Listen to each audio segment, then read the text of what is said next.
अहो ऐका, हो ऐका, साऱ्यांनी ऐका, लक्ष देऊन ऐका. उद्या संध्याकाळी रविवारी 9 वाजता PB न्यूजवर. अहो थांबा थांबा, कसली दौंडी देताय, तेही आजच्या जमान्यात. आणि काय आहे उद्या संध्याकाळी 9 वाजता PB न्यूजवर? उद्या संध्याकाळी 9 वाजता PB न्यूजवर साहित्यावर बोलू काही या नवीन कार्यक्रमाचा प्रारंभ होत आहे. हो,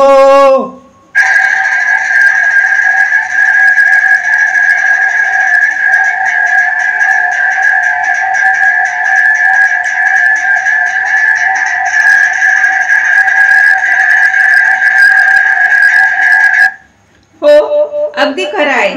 अत्यंत महत्त्वपूर्ण आणि अभिनव कार्यक्रमाचे प्रारंभाचे निमंत्रित साहित्यिक आहेत ठाणे येथील माननीय मिलिंद रणवीर सर. अलीकडेच डॉक्टर मिलिंद रणवीर सर यांच्या विश्वभूषण डॉक्टर बाबासाहेब आंबेडकर मानवी अधिकाराचे उत्थान आणि बहुआयामी व्यक्तिमत्व महामानव डॉक्टर बाबासाहेब आंबेडकर या 2 पुस्तकाचं प्रकाशन ठाणे येथील काशीनाथ घाणेकर सभागृहात भारतीय बौद्ध महासभेचे कार्याध्यक्ष सन्माननीय डॉक्टर भीमराव आंबेडकर यांच्या हस्ते झालेला आहे. या दोनही पुस्तकाच्या संदर्भात सविस्तर बोलण्यासाठी डॉक्टर मिलिंद रणवीर सर आपल्या PB न्यूजवर येत आहेत. सर्वांनी कार्यक्रम पाहण्यास विसरू नका. हो.